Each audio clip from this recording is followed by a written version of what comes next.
Tuberkulosis masih merupakan penyakit yang cukup mematikan. Ini karena penderita tuberkulosis hampir terdapat di seluruh provinsi di Indonesia.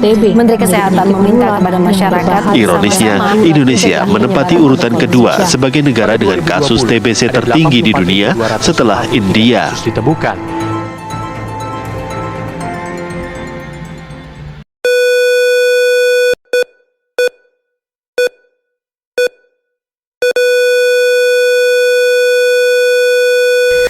Berdasarkan World Health Organization dalam Global TB Report tahun 2023, TB menjadi masalah kesehatan yang terus diperbincangkan di seluruh dunia hingga saat ini sebagai penyakit dengan penyebab kasus kematian tertinggi kedua setelah wabah COVID-19 yang pernah melanda pada tahun 2022.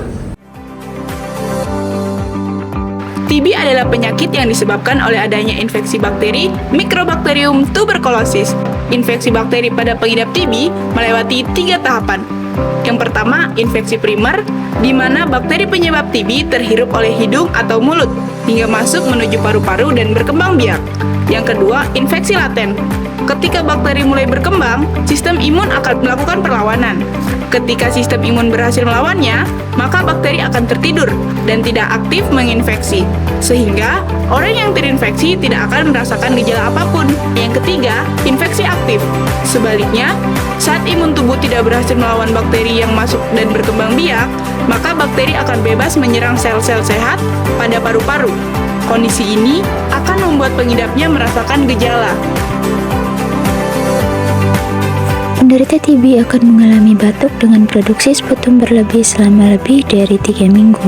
Selain itu, gejala lain yang dapat terlihat adalah penderita akan mulai merasakan sesak nafas dan nyeri dada yang bisa terjadi secara tiba-tiba pada penderitanya. Batuk disertai darah juga menjadi ciri khas dari pengidap TBC. Tak hanya itu, gejala-gejala lain juga dapat terlihat pada pengidap TBC. Apakah penyakit TB menular? Jawabannya ya. Penyakit TB merupakan penyakit menular dan dapat menyebabkan kematian. Bagaimana penularan TB terjadi? Pengidap TB dapat menularkan penyakit ini melalui droplet. Ketika seseorang tidak sengaja terkena bahkan menghirup percikan ludah dari pengidap TB, maka resiko penularan terhadap orang tersebut sangat tinggi. Proses penularan dapat terjadi melalui air liur ketika berbicara, batuk, bersin, dan tertawa keras. Pada komplikasi yang lebih lanjut, TB tidak hanya dapat menyerang paru-paru.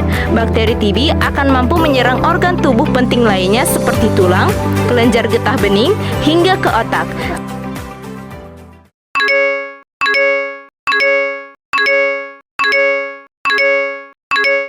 Teman-teman, daripada kita memikirkan penularan dan juga penyembuhan TB, lebih baik kita fokuskan perhatian kita terhadap pencegahan TB.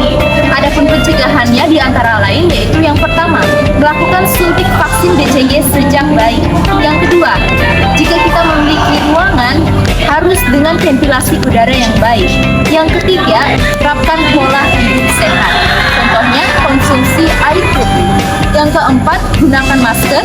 Yang kelima, jika kita bersin, harap untuk menggunakan tisu atau menggunakan tangan bagian dalam. Kemudian yang keenam, jangan lupa untuk tidak meludah sembarangan.